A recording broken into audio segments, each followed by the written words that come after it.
Good morning. I'm Deriana Womack.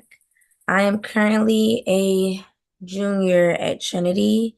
Um, I'm majoring in human relations and minoring in education.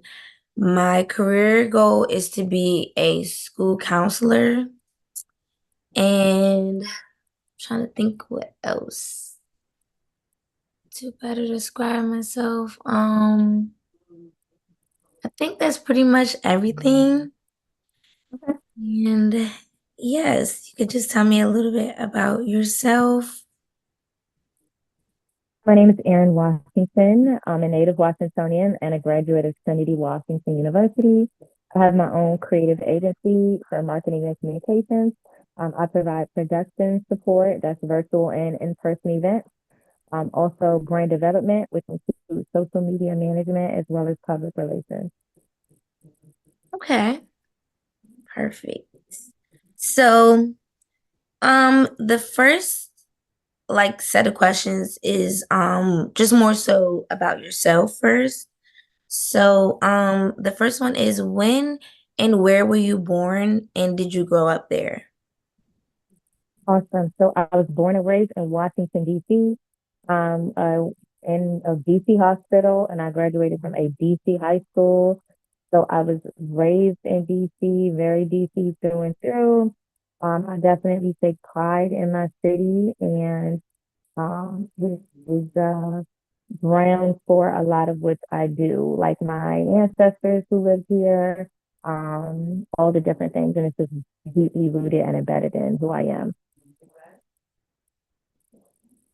Yes, I'm also a DC native, so I love that. Excellent. Yes. So, did your parents or guardians work outside of the home? Yes, they work outside the home. Okay. And what do you remember about the home you were raised in?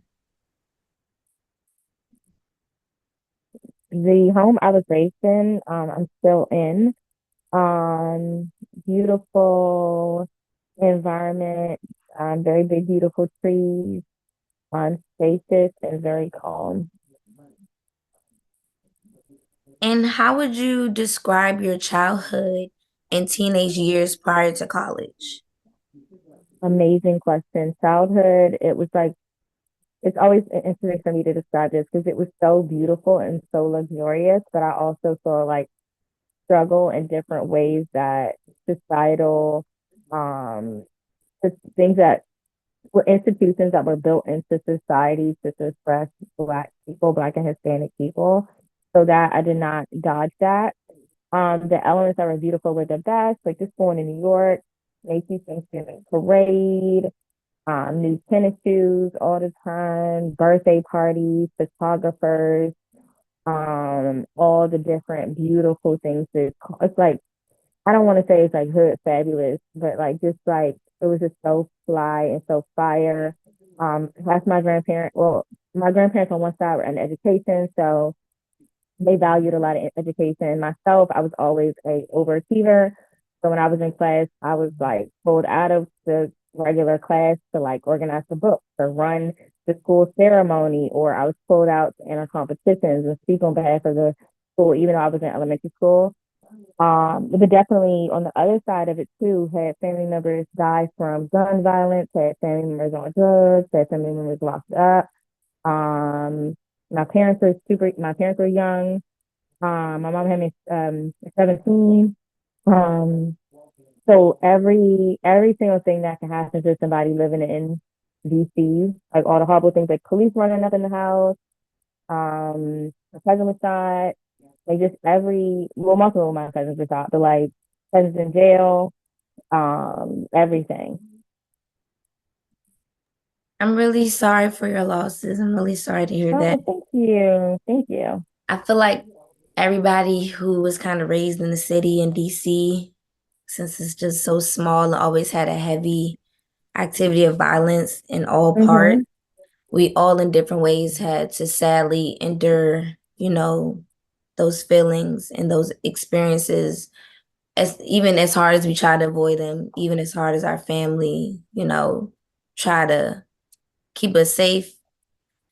City is just crazy. It is, for sure. But so for our next question, what did you want to be when you grew up? Amazing question. In between, it's so funny because the kids laughed at me when I said this, so like a taste tester, but then also like a motivational speaker. Because I love food. I still love food to this day. That's my passion in life. Like, not cooking. I love to eat. I felt that. But I felt that. I felt that. I definitely want to be one of the people on TV who be eating the cake, like the little dessert. Definitely want to be one of yes, those. Dream come true. yes, yes. But love to eat and definitely love motivational speaking, which is very apparent to why I'm in the role that I'm in right now. Definitely. So for our next theme, it's more so about Trinity, like your personal questions on Trinity. Mhm. So first, what brought you to Trinity, and was it your first college choice? These are such good questions. No, Trinity was not my first college choice at all. I was so upset. I think my mom made me apply. I was so upset that was a school I was going to. I immediately, before I got to Trinity, my first course of action was to only do one semester then transfer, right? Because I'm like, I live in DC, you know what I mean? It's all girls school, or this is not. But when I got there, I was like, this is the best. All you have to do is focus on your schoolwork and then do clubs and activities. And we're in DC, so we have all these connections. And what I explain to people is anybody who works in education has connections in entertainment, in medicine, in energy, wherever you want to do, especially if somebody has PhDs at the end of their name, with connection resources. So you're literally in a huge hub of different connects to like institutions, conventions, opportunities. Like when I was in Trinity, I had the opportunity to go across the country for free. Like it was so amazing. So Trinity was not my first choice, but it was definitely a God given sin because like it was just amazing. I'm so grateful that I made that opportunity. Definitely, definitely. I definitely have the same feelings. I definitely understand. Um, so were you the first person in your family to attend college? No, my grandparents, my cousins, all was in the college. My mom and dad did not get their bachelors though, but they definitely went had their associate's degrees. Great. And then how would you describe your experience when you were at Trinity? It was a phenomenal experience. We definitely had a really strong sisterhood. I had a great relationship on Dean Row. The deans and the provost had very innovative ways for me to grow as a professional and an intellectual. Doors were always open to bounce ideas off of them. I had resources, I had opportunities, I had so many different cool things that I was able to do and travel. One time had a concert at the school, which is something they hadn't had before, well, in a long time. They used to do fun stuff like that, but they kind of stopped for a while. So the experience was just top tier. But the thing is, people have to have like I had opportunities. I was making money. I was like a campus representative in the missions office, but I was also a campus representative for DC CAP. I was taking opportunities. I was on TV. I was in the newspaper. But the thing is, you have to be hungry. You have to be a start. You know what I mean? Like it's so interesting because it's like one person could look at an opportunity and see nothing, and another person look at an opportunity and see everything, right? So I was one of the people who saw everything, and I read every email and took every opportunity, and it panned out in the long run. Like the fact that I was making really good money, like making more money, like and like having really high. I was like able to be a director in my 20s, make over 100K, and a lot of that came because of how hungry I was at Trinity and those opportunities. I definitely agree with that. I definitely agree. Everything is always an opportunity. It just depends on the way that you embrace it and that you A just 100%. Is it take okay it if in. you if I switch to my phone? Oh, yeah, that's fine. Because I do like that I can see you. It is honestly helping me answer the questions, but I do have to switch over to my phone. Give Okay. me 1 second. You sent me the link. So I'm gonna stay on so I don't mess up the recording. You said this Okay. is a personal email. Give me 1 second. Mute.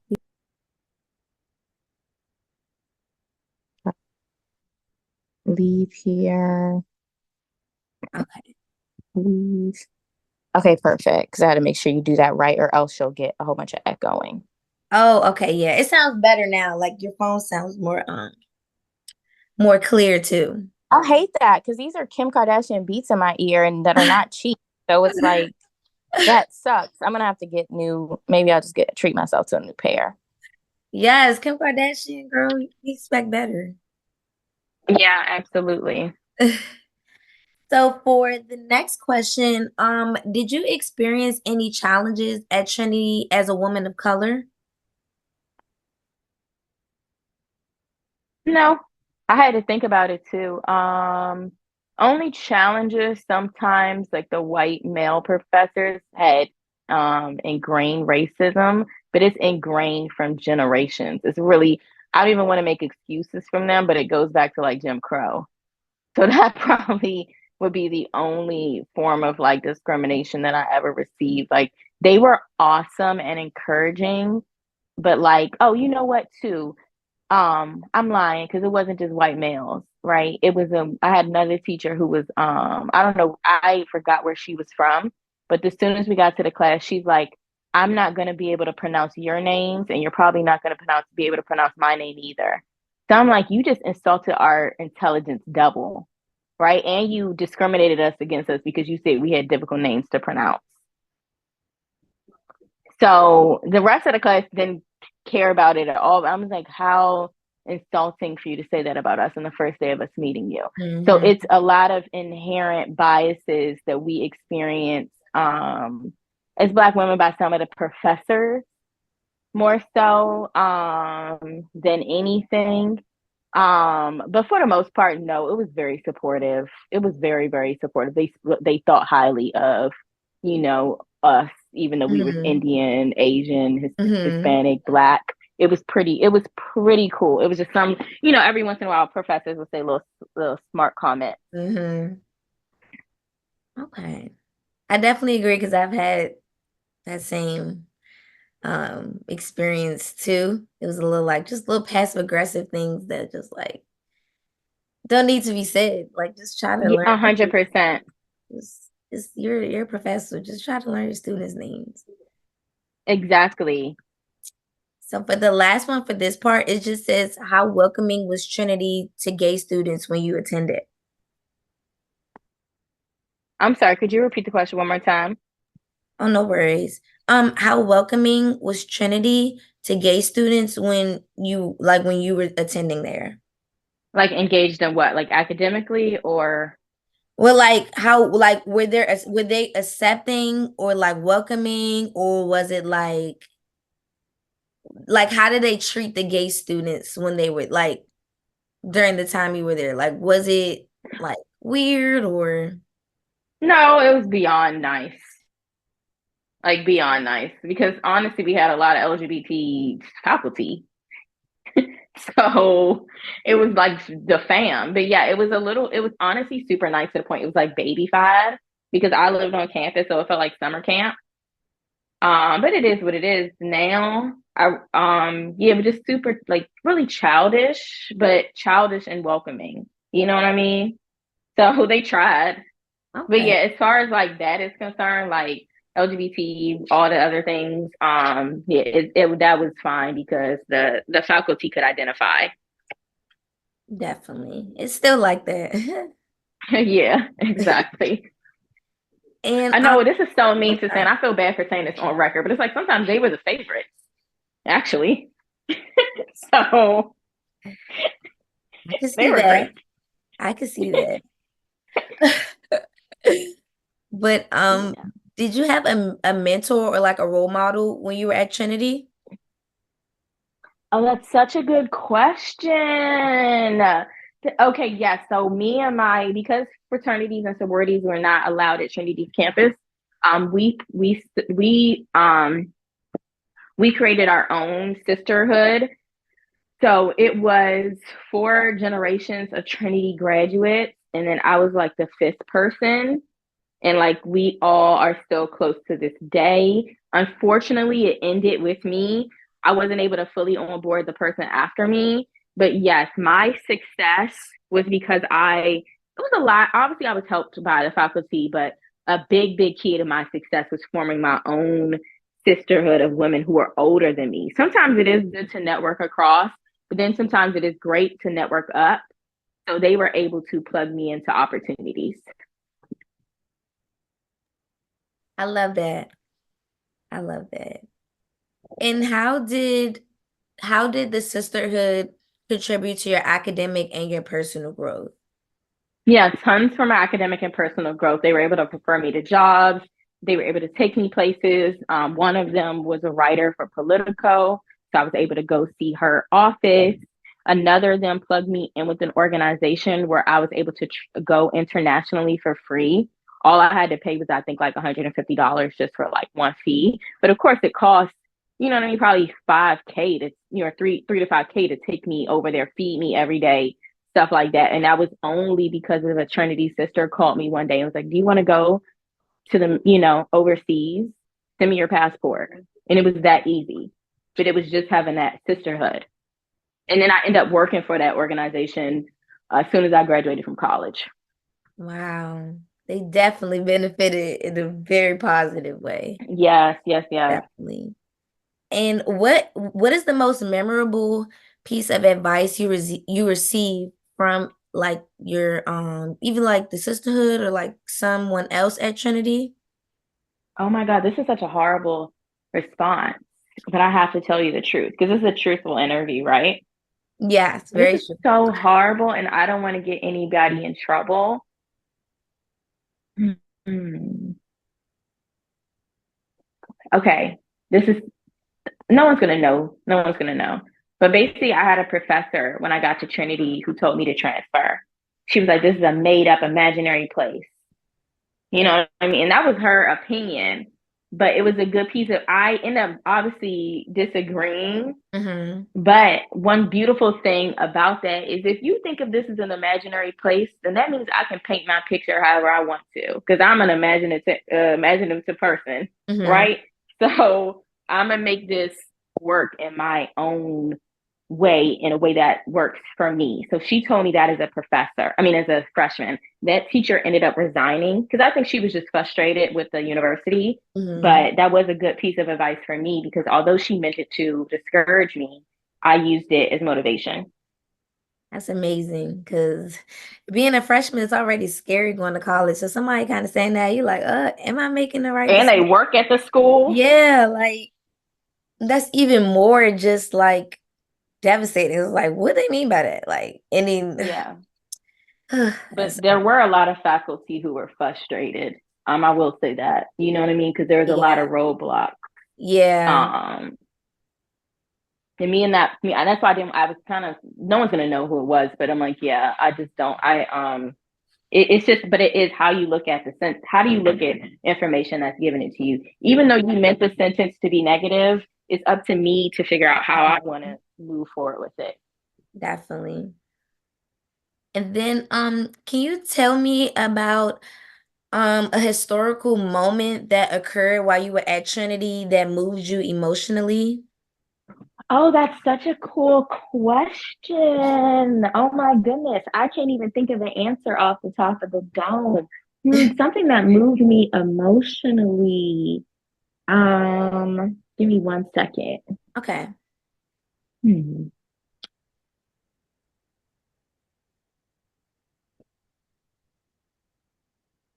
that's such a good question.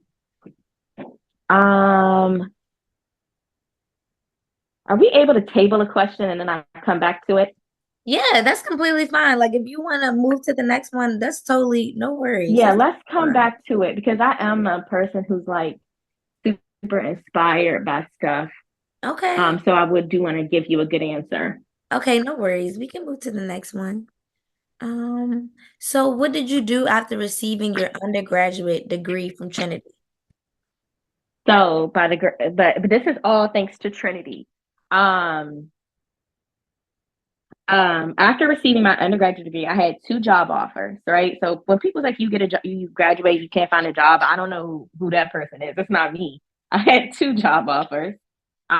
One of them was because of a recommendation from a Trinity faculty member. She literally introduced me to somebody at a Trinity event, and that person, I emailed the person and followed up, and she offered me a job. And the other one was because of the first opportunity I was telling you about, where I traveled overseas and I ended up interning with that same organization. And they also offered me a job.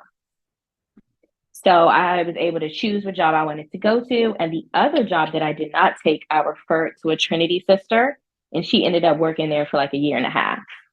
Right. So I not only was I able to funnel it into myself, but I was able to funnel it back into the network. And the young lady still does architecture and what's the other thing called? Uh, it starts with an R, where you like sell houses. Oh, What is it and called? renovating? Not renovating, real estate. Oh, real She estate. does. She still does real estate to this day. And that opportunity that I funneled to her, she said was a good jump start for her to get into that world. Man, I love that. I hope I get a couple job offers because I Yeah, work towards it and just talk to people. I swear, if you just say hello, you never know who you're talking to. And if they say email me, I email them on site. I say, okay, thank you. And I go to the corner and I send them an email. So for the next question, what is a professional and personal accomplishment that you are most proud of? Oh my God, such a cool question. Does this have to be during college or before college, after college? It can be whichever ever part you feel that you most like, feel most connected and proud of. Okay, connected and proud of. Before I got to college, I did a program coming right out of high school called DC Scholars Hmm. Program. So I was an intern at the White House underneath the Obama administration. So saying that I've done work and contributed to the Obama administration is like definitely my proudest moment. Yes, it definitely is. Definitely. And have you traveled much outside of the country? Hmm. Yeah, so that international opportunity I told you about, and then I've Hmm. just been to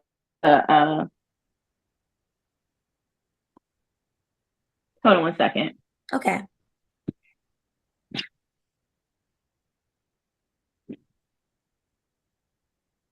I've been to like Panama, so just like little vacations like that.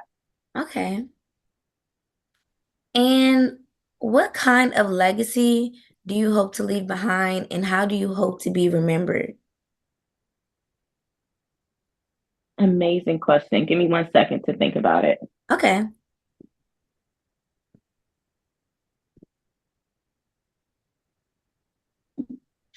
Um, I plan on using my insight for design, space, and functionality to provoke higher level thinking in other people.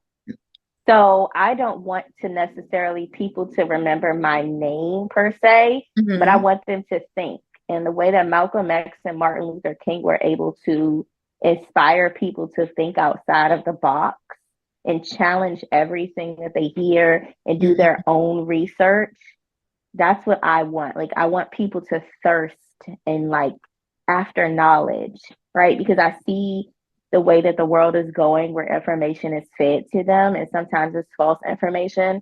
So Hmm. the biggest thing for me is the legacy of like self-awareness and self-education and like not relying on institutions or anybody to learn. Like we educate ourselves, like we read books. So that's the legacy that I would love to like leave behind. I love that. I love that. And so for our next question, we only have about three left, so Cool great, beans. great on time. But what does the world need to know about Trinity? And what does the world need to know about Trinity alumni? Amazing question. So, Trinity is a minority serving institution, meaning that it's bridging the gap for students who are ethnically diverse. I don't want to necessarily call them minorities, but they Hmm. are Indian, they're Hispanic, they're Asian, they're Black, they're Jamaican, they're African, like they're from all over the diaspora and all over the world, and bridging the gap for young women to be able to have opportunities and be educated. They have opportunities for dreamers and all the different, people in between. So that's just what they need to know. And if they want to reach the next women who are going to change the world, then they need to have partnerships with Trinity, and they also need to donate. And the alumni have gone on to do very illustrious things and create great legacies for themselves within the community and beyond. So it's just an amazing network and an amazing institution. Definitely, definitely. And what is one piece of evidence, I'm sorry, piece of advice you would give to current and future Trinity students? Yes. One piece of advice is just to like I was saying earlier to um always look at the opportunity, not the way it's given to you, but like how have your own opinion towards it, which I think has been pretty consistent in what I've been saying thus far. Like you have to be able to um and sorry if I sound muffled, I have a mask on. Oh no, you're good. Um um just always do your own thing and create your own vision. You know what I mean? Like do not like Mhm. what I was saying like my whole time here. People said negative stuff. Like even when I was leaving college, when I was leaving high school, they was like, don't go to Trinity. That's like, you know what I mean? Like don't care about what anybody says to you. Mhm. Only care about what's in your heart and like make your vision a reality. Definitely. I love that. I'm going to take that advice for myself too. But um what do you, for our last question, and we also can revisit the one about the historic moment if you want after. But what do you hope current and future Trinity students will do going forward to preserve the university's legacy? They need to do a better job with social media and like PR. You know what I Hmm. mean? Like Howard be on it. All the other schools, Spelman on it. Like they need to do a better job putting themselves into the conversation and like getting on social media, getting in they need to be in Hello Beautiful, like they need to be in these magazines and these publications to let people know what the school is. Like they really need to like step outside the box with it and like you know, get in where they fit in because they have opportunities there. People host events at Trinity, so it's not like they're not popping and it's not a good event space. They just do a horrible job at inviting the media. Hmm. I can say they have been doing a little better with like the basketball, volleyball games and Oh, stuff. good, good, Yeah, like they have like some students kind of in charge of certain departments and certain pages. So some pages are ran a little more better and effectively than like the faculty and staff page or like the actual school page. Athletics maybe more, popping because it's like the students there like advertising the games and stuff. But I can say they've been trying a little, they've been trying a little bit. But good. But you get what I'm saying. Like, just oh yeah, like take a page out of Spellman's book and like put yourself on the map and put yourself in the conversation. definitely. Definitely, I definitely agree. It's all about outreach and, just trying to show people how our school is and how great it is. But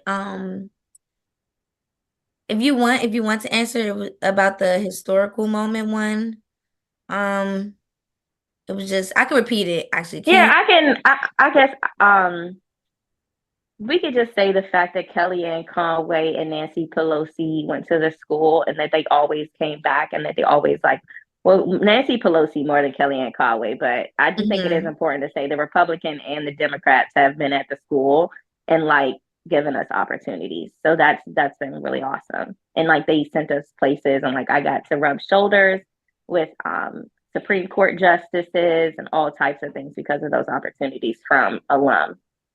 Wow, that's amazing. That is really amazing. But that wraps up all our questions, and we finished in perfect timing because it's all counting down because I ain't got the upgraded Zoom Pro. But I just want to tell you I appreciate you so much again for Same. interview, and you're an amazing person. And I'm so inspired by your life and just, all the accomplishments that you have accomplished and are still accomplishing. And it was great meeting you. And I just wish you the best, the best, the best in life. Thank you. Oh my gosh. Thank you so much. That was such a beautiful thing for you to say. And then vice versa. You are so professional and like Thank your you. follow-up emails, everything. I'm just like, oh my gosh, like she's on it. Yes, please stay in touch with me and Okay, like just email me if you ever have any questions or like, you know, like building out your portfolio or anything definitely. like that. I definitely want to help you. Definitely. Thank you so much again.